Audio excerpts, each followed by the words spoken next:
They say we're in the 7th month of the war now. I stopped counting days somewhere around the 5th. It all started blending together: the snow, the fire, the bodies, the checkpoints, the endless movement west. All I know for sure is that I'm still alive. Most of the people I started this war with aren't. If you're just hearing this now, here's the short version. Russia didn't just invade Ukraine. They went further. Through Belarus, they pushed into the Baltics. Lithuania, Latvia, Estonia all got hit. Fast, hard. The kind of blitz that left cities flattened and command chains snapped in half. I was in Lithuania when it started. Freelance security, ex-military. I barely made it out. Crossed into Poland on foot with a teenager and a rifle, then got pulled into a NATO unit because there were no civilians anymore, just targets and assets. I fought in forests, cities, mountains, and rivers. Held the line at Lublin, Radom, and the Danube. Watched Berlin teeter during a cyber attack. Watched the Balkans nearly fracture. And I was there when the fighting turned to fire at the Iron Gates. But nothing could have prepared us for what came next. We'd known for months that Kaliningrad was going to be a problem. Russia's military exclave, sandwiched between Poland and Lithuania, fortified to hell, packed with SAM sites, missile platforms, hardened bunkers, and rumors of strategic options. We tried to starve it out, cut off resupply, surround it with NATO forces and watch it crack. It didn't crack. It waited. And when the pressure got too much, it lashed out. Back then, I was stationed near Elblag, maybe 30 kilometers from the Kaliningrad border. It was cold, muddy, and the skies were always filled with either drones or smoke. We'd just reinforced a mobile forward command site for NATO companies, some American mechanized, some Polish infantry, plus a British drone recon detachment. Morale was decent. We thought we had the upper hand. Intel said Kaliningrad's fuel reserves were dropping. We thought they might surrender. What actually happened was this. On a fogged-over morning, just after 6 a.m., our entire camp lit up in a bloom of white light. No sound at first, just silence like a vacuum. Then pressure. Then heat. I was in a trench near a command vehicle when it hit. Everything above the tree line became fire and dust. No sirens, no warnings, no interception. Just one device, one detonation. A tactical nuclear weapon. Not a city killer. Not a megaton blast. Just a sub-kiloton battlefield strike enough to vaporize the column, shred our armor, and turn several square kilometers into melted steel and irradiated soil. The crater it left wasn't massive. But the message was, Kaliningrad will not fall, and Russia is willing to break every rule to make sure of it. I survived because I was on the far edge of the ridge, down behind a reinforced logistics shelter. That and pure dumb luck. Most didn't. Dozens vaporized in an instant. Others burned. Some drowned in the canals trying to escape the secondary fires. Radek, my closest friend in this war, made it out of the initial blast. He didn't make it 24 hours. Lung collapse, radiation burns, no proper med evac. I sat with him until he stopped breathing. Then I moved. Command froze. Nobody knew what to do. Was this the start of global escalation? Were we supposed to retaliate in kind? Was this war about to end with fire and ash? The White House went into emergency lockdown. Berlin shut its airspace. Paris began strategic evacuations. But NATO somehow didn't fire back. Not with nukes. We didn't have a green light, not even after a tactical nuke. Because everyone knew, if we push too hard now, we don't just lose the war, we lose everything. The official response was silence, then statements, then condemnation, but no counterstrike, just repositioning and withdrawal. NATO forces backed out of the Kaliningrad perimeter within days. The front shifted west, again. That's when the panic began. Civilians didn't care about yield size or battlefield justification. They saw the word nuclear and assumed it was the beginning of the end.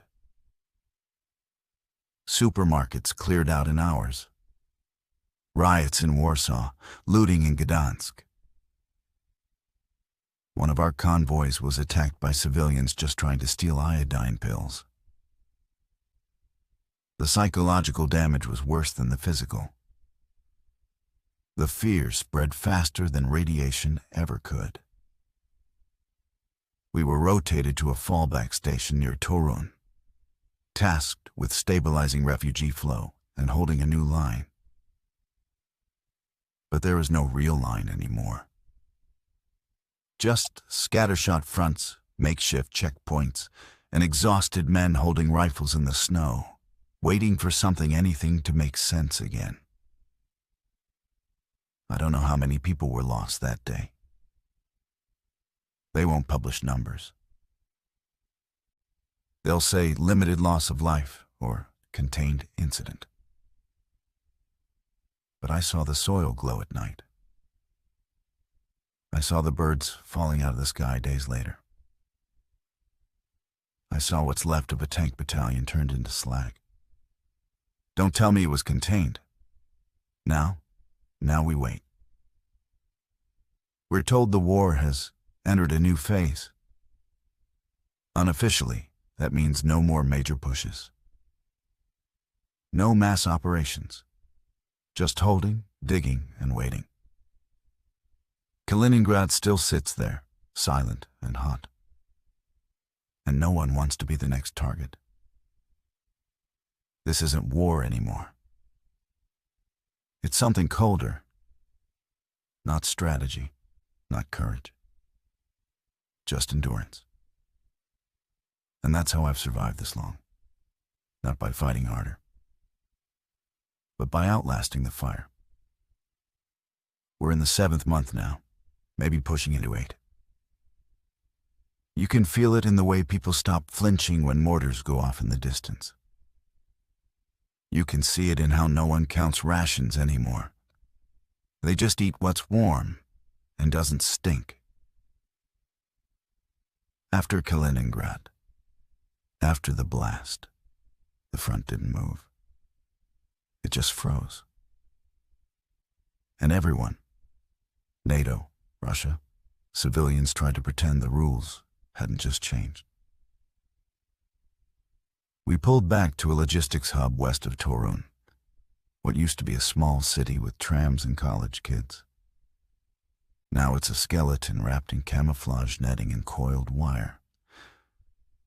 A month ago, you'd find a line of civilians at every checkpoint trying to get through. Now, nothing. Just the wind, the rot, and the waiting. That's what came after the tactical strike. Not retaliation, not escalation, just paralysis. NATO High Command fractured overnight. The UK and US wanted to reinforce and dig in harder, push Kaliningrad into full quarantine, build missile shields, move strategic bombers into the air. Germany and France pushed back, talked about de-escalation.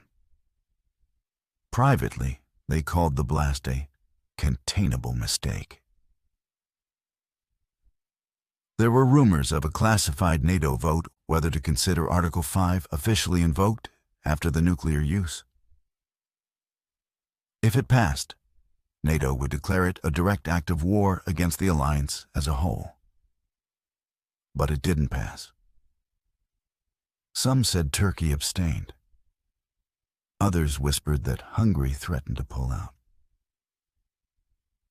All I knew was that one morning we were prepping for a counteroffensive, and by the next, we were being told to hold our position and not engage unless fired upon. We became ghosts with rifles. No movement, no noise. Just warm gear and eyes on the tree line. The thing is, the Russians weren't pushing anymore either. Not hard. They had made their statement. Kaliningrad was a no-go zone. Any further threat would bring more fire. China called for peace talks. Publicly, they condemned the nuclear use. Privately, they offered satellite coverage and a new logistics corridor through Central Asia to Russia. Their message was clear. We'll keep this war small, as long as you do. In the camp, things got weird. Morale didn't collapse. It just deflated. We'd spent 6 months pushing, bleeding, breaking always with the idea that there was something to win, some next step, some final hill. Now, we weren't even sure what counted as victory anymore. Radios buzzed with chatter about disbanded brigades and frozen sectors. Whole units were redeployed, not to reinforce the front, but to keep civilians from falling apart behind it. Warsaw's hospitals were overwhelmed with radiation cases from refugees who passed too close to the Kaliningrad fallout zone. There wasn't enough iodine to go around. People started selling it like gold. One of our medics caught a black market shipment being run by a Polish ex-officer and a Lithuanian trucker.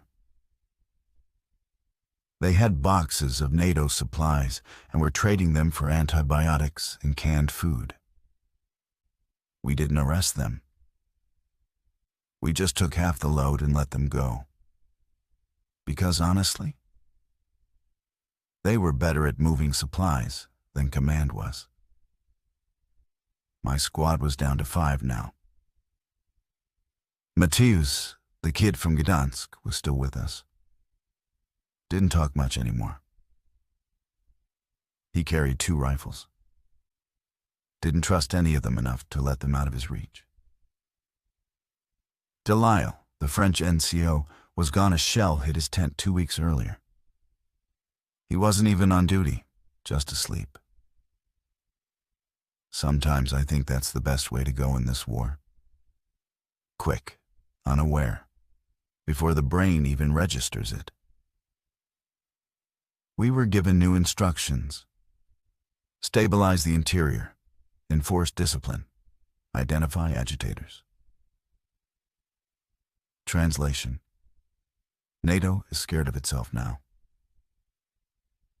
We were sent to Bydgoszcz, where civilians had taken over an abandoned military warehouse and declared it neutral. They weren't armed. They weren't hostile. They were just done. Done with NATO. Done with Russia. Done with all of it. They called themselves the Gray Line because they didn't care about red or blue anymore. Command told us to dismantle it. We didn't. We left them enough fuel to keep their generator going and told them to keep the windows blacked out. They gave us fresh bread in return. That was the kind of war we were fighting now. Not territory, not ideology. Just trying to keep the pieces from flying apart faster than we could tape them back together. The last intel report I saw had no arrows, no objectives. Just zones. Hot, dead. Contested, contaminated. No one said victory anymore. They just said containment. We're now somewhere in the 8th month, maybe. And the weirdest part? It's still going. Still burning. Still twitching. Still just barely under the threshold that would push the world over the edge. And every night I ask myself the same question. If this isn't the end, then what's waiting for us on the other side? We're 8 months in, give or take.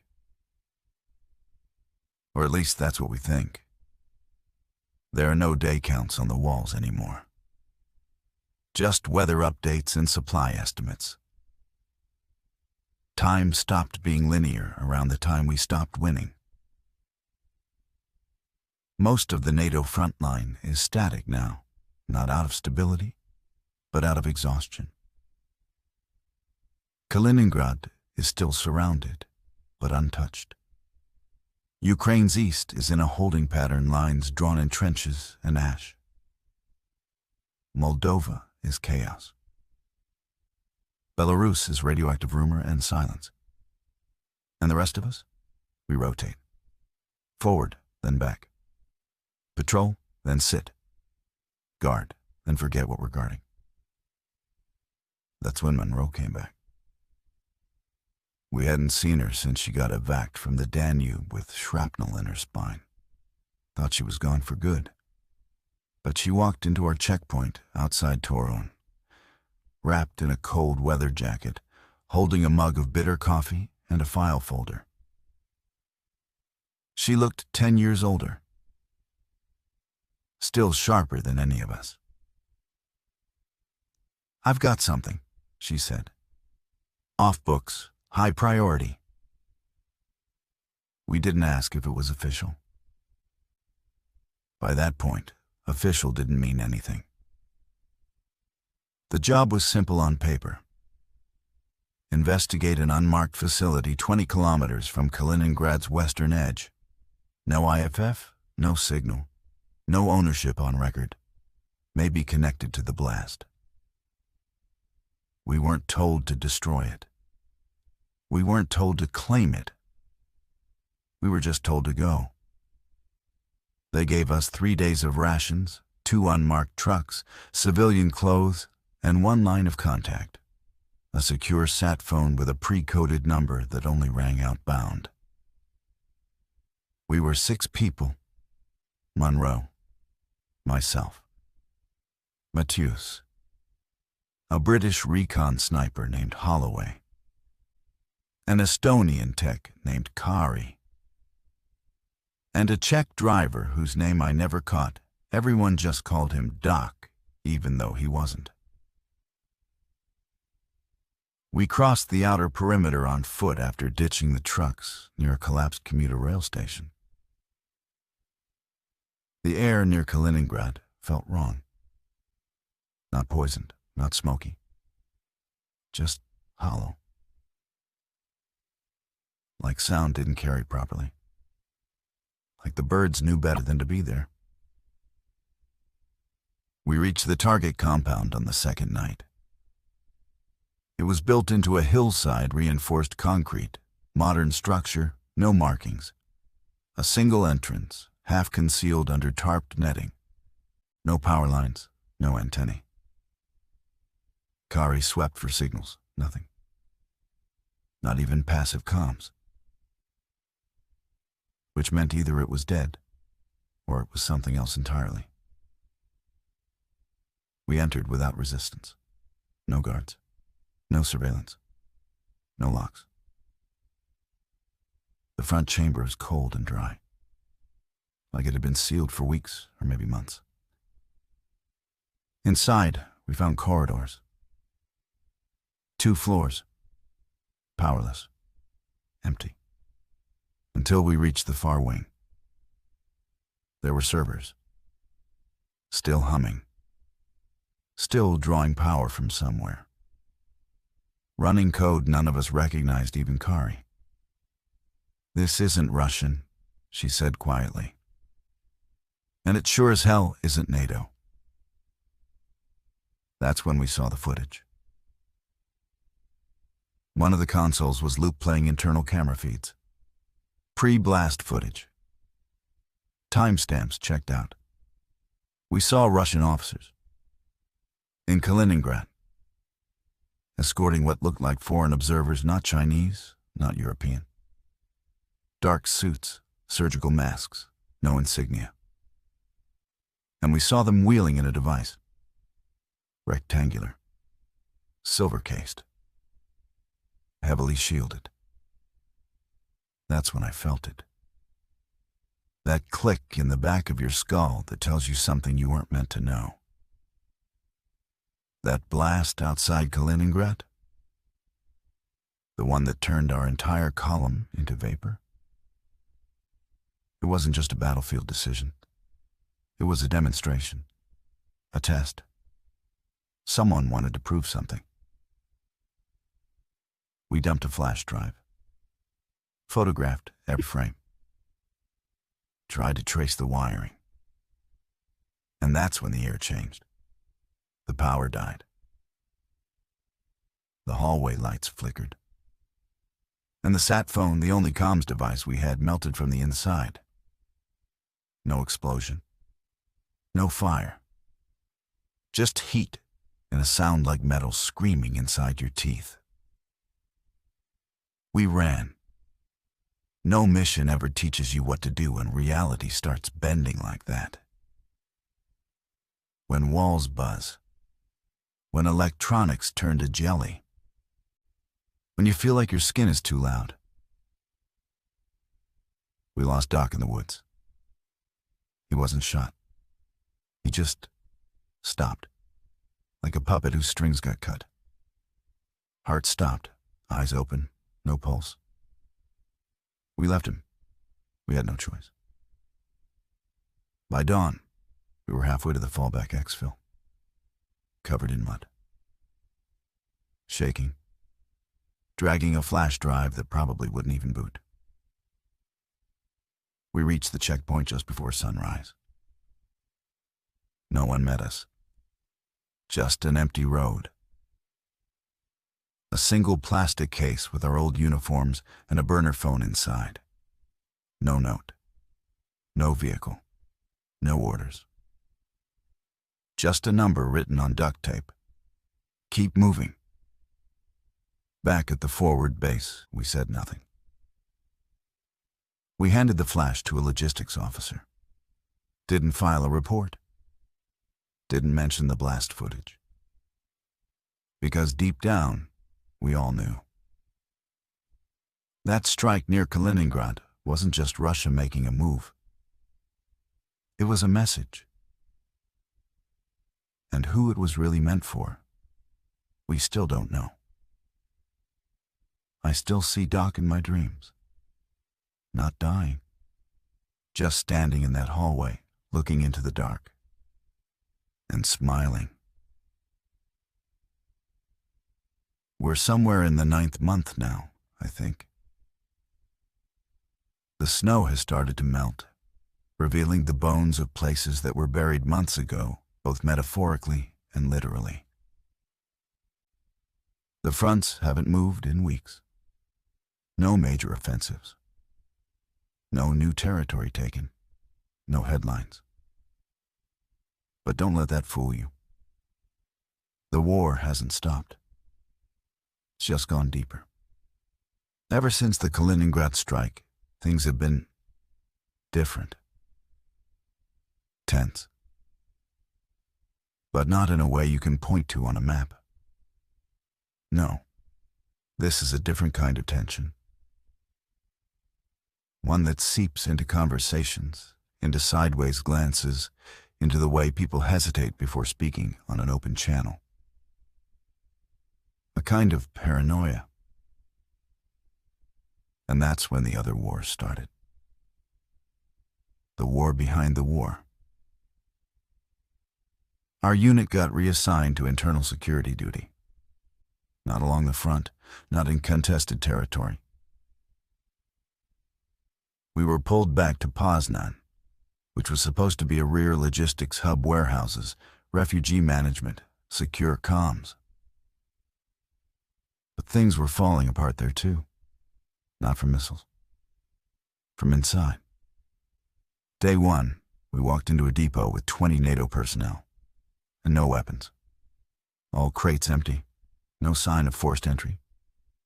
The officer in charge? Gone.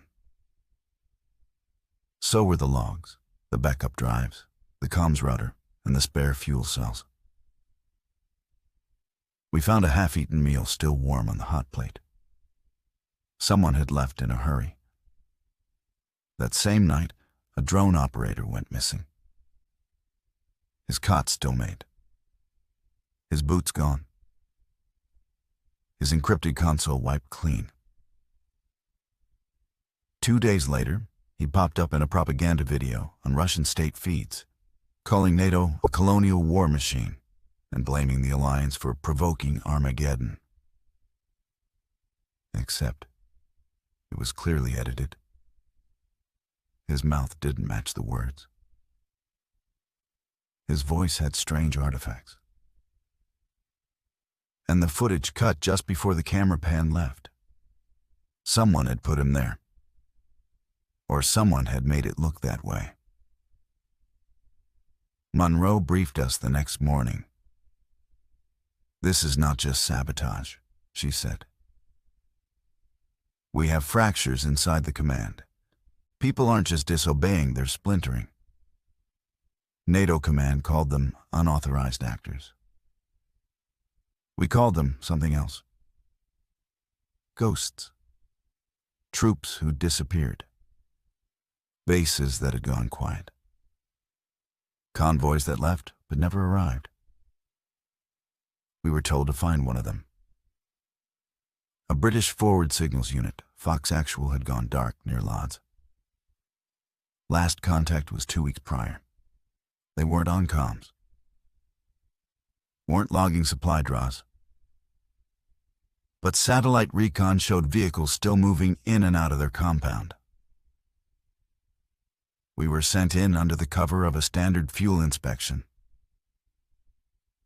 When we arrived, they greeted us like old friends. Smiles, coffee, warm beds. But it was wrong. Too calm, too clean, too rehearsed. There were no injured, no wear marks on gear. And they all wore uniforms that looked like they'd come straight out of a box. Kari, our Estonian tech, tapped me quietly and nodded at a crate in the corner. I flipped the lid. Inside were Russian-made comms parts. Brand new, still in oilcloth. No explanation, no denial. Just a long silence from the unit's CO. That's when the power went out. And the shooting started. We fought through the motor pool to the signal tower. Not everyone made it out. Mateusz got hit in the leg. Doc, the Czech driver, who reappeared with a different name, went down in a hail of suppressed fire. They weren't fighting like deserters. They were fighting like they'd trained for this moment. By the time reinforcements arrived, most of Fox Actual had scattered. The comms servers were slag. The logs erased. The bodies? Not many. We didn't even know who we were fighting anymore. Back at HQ, Command issued a single statement. Fox Actual encountered unauthorized combatants and is presumed compromised. That was it. No names. No courts-martial. No funerals. Just gone. A week later, we found a village northwest of Warsaw, flying a NATO flag upside down. They weren't enemies. They weren't Russian-backed. They were ours. Or had been. They were done. Done following orders that made no sense. Done defending towns only to retreat from them a week later. Done freezing in trenches while politicians posted about resilience from bunkers in Brussels. One of them told me, "This war doesn't have a front line anymore. It has zones of control and zones of collapse." He wasn't wrong. I don't know who's winning this war. I'm not even sure anyone is trying to win anymore. There's just movement, suppression, containment, narratives, and us, the ones stuck in the middle. Still holding rifles. Still manning checkpoints. Still pretending this isn't eating us alive from the inside. 9 months in. And the scariest thing isn't the enemy anymore. It's what we're becoming to beat them. We're in the 10th month, maybe longer. By now, most of us have stopped asking where the front is. The front is wherever people still follow orders. And those places are getting fewer. After the collapse at Fox Actual, after the desertions, the whispers, the disappearances, Command pulled us off the line. Monroe said it was a rest rotation. But we knew better. We weren't being rested. We were being removed. Maybe they thought we knew too much. Maybe they didn't know what to do with us anymore. Our new post? Szczecin, a port city on the Baltic Sea, mostly untouched by shelling. Once a logistics hub, now a symbol. They called it the last flag, because it still had an intact NATO banner flying above the city hall. That flag had become propaganda, used in recruitment posters, overlaid in videos with orchestral music, framed as proof that the West was still holding strong. So they sent us there, to guard the illusion. When we arrived, I didn't see a bastion. I saw a facade. The buildings were pockmarked. The power grid was running off backup diesel. The roads were choked with refugees disguised as registered residents. Inside the mayor's building, they'd turned the conference room into a broadcast studio. Lights, cameras, speeches, all for optics, all for the flag. Matthias and I were assigned checkpoint duty outside the city's eastern perimeter. We shared the post with 2 German MPs and a French reservist who hadn't spoken a word since she arrived. Our job wasn't to stop Russian troops. It was to stop reality from leaking in. No cameras. No questioning. No talk of Kaliningrad. No talk of deserters. And definitely no talk of the nuke. One day, a Polish journalist tried to record footage of the harbor. He said he wanted to show the truth.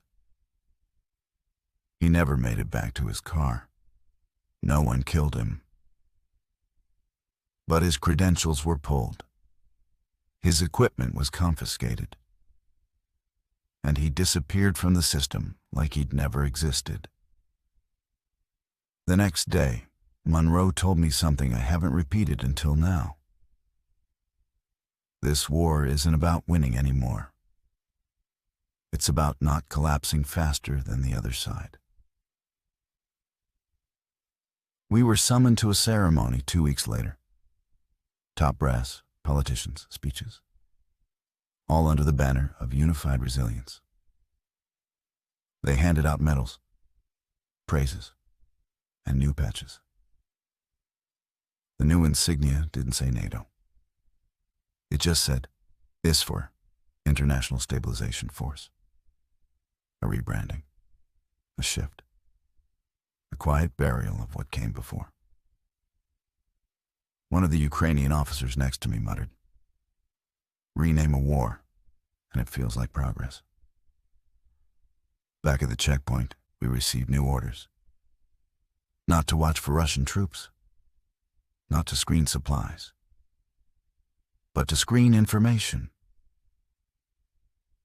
We were given a list of banned phrases: nuclear escalation, ghost units, deserters, Kaliningrad contamination, NATO collapse. If anyone mentioned them, we flagged them, reported them, sometimes detained them. One night, Mateo stopped a teenager carrying a journal. Inside were drawings, cities burning, soldiers in gas masks, people hiding under tables. It wasn't treason. It was truth. We let him through. We weren't supposed to. But what were they going to do? Send us back to the front? That night, the flag atop City Hall tore in the wind. No one replaced it. They just left it flapping half there, half gone. Like us. 1 week later, the power went out. Not just in Shchikin. Across the whole northern sector. No warning. No announcement. The city stayed dark for 3 days.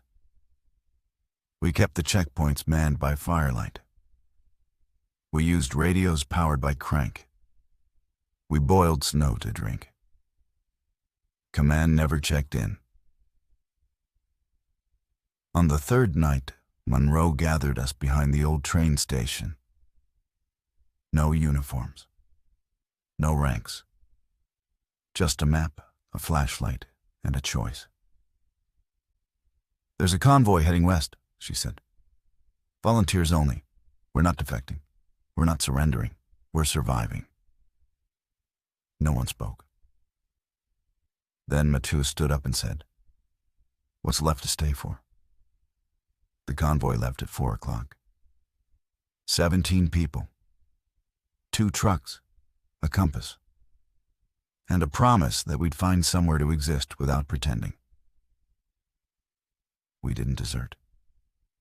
We just opted out of the illusion. 10 months into the war. And the biggest threat wasn't the Russians.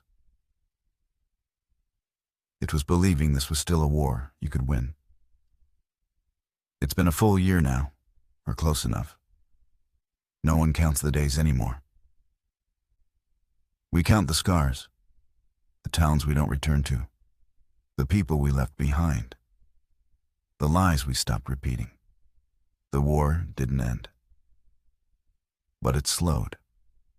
The way rot slows when the body freezes. We made it west. Not far. Just over the old German border into a farming town that hadn't seen uniforms in months. They let us stay. No questions. Maybe because we didn't look like soldiers anymore. Just people trying to remember how to be human. We helped rebuild a grain silo. Fixed a water pump. Patched roofs. We slept in barns. Ate what we could trade. Kept our rifles out of sight. The war was still out there. Sure, you could hear it sometimes in the distance. But here, it had become a rumor. NATO. What's left of it still posts updates. Secure channels still buzz now and then. Stabilization achieved in Southern Corridor. Negotiations ongoing in Geneva. Containment successful. But we don't believe any of it, because none of those reports say what really matters. That a nuclear weapon was used on European soil. That alliances cracked. That soldiers vanished. That some of us had to choose not to follow orders to stay human. I still wear the same boots from the day the sirens went off in Lithuania. They're torn now, held together with cord and glue. But I keep them because I need to remember where I started, how far I walked, and what I lost on the way. I've heard rumors that Kaliningrad is still burning underground, not from fire, from secrecy, from whatever they tested there. From whatever they proved. Some say it was Russian tech. Others say it wasn't. No one knows for sure. No one wants to. Mateusz doesn't speak much anymore. But he planted a row of carrots in spring. And every morning, I find him sitting beside them like he's guarding something sacred. Maybe he is. Maybe after all the blood, the ash, the smoke, a row of carrots is the most radical thing we can defend. The last time Monroe contacted me was 3 weeks ago.